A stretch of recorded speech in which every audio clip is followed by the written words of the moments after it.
আমি হতে পারি 3 নাম্বার বউ।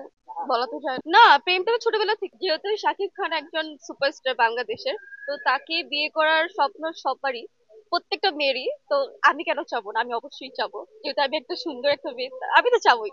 অবশ্যই শাকিব খান যদি আহ একজন বয়ফ্রেন্ড বলেন, হাজবেন্ড বলেন, ফাদার বলেন, একদম পারফেক্ট। সে সব দিক থেকে পুরো অল। তো একটা মানুষকে তো আর একটা দিক দেখে তো আর বিয়ে করা যায় না, দেখে সবকিছু দেখে বিয়ে করতে হয়।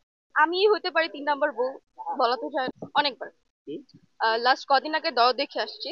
আহ ভালো লেগেছে।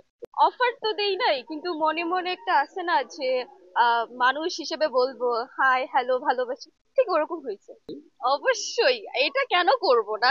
এটা হচ্ছে আপনি যাকে তাকে জিজ্ঞেস করবেন যে সাকিব খানকে তুমি কি ভালোবাসতে চাও, বা তার প্রেমের প্রস্তাব দিতে চাও, বা তাকে নিয়ে ঘুরতে চাও কিনা, সে এক কথা রাজি হয়ে যাবে, ঠিক আছে আই নো। বিকজ আমি এই কথাটা মিডিয়ার সামনে আর কখনো বলি নাই, তাই ফার্স্ট টাইম আমি বুঝছি। তো যদি আমি ভাইরাল হওয়ার চিন্তাতে থাকতাম, তাহলে দেন আমি এই টপিকটা নিয়ে আমি আগাতাম, দেন এই টপিকটা নিয়ে আমি ভাইরাল হয়ে যেতাম।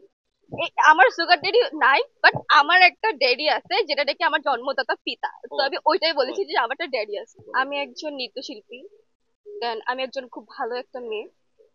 আমি ফিউচারে মা হলে, বউ হলে খুব সংসারী হব।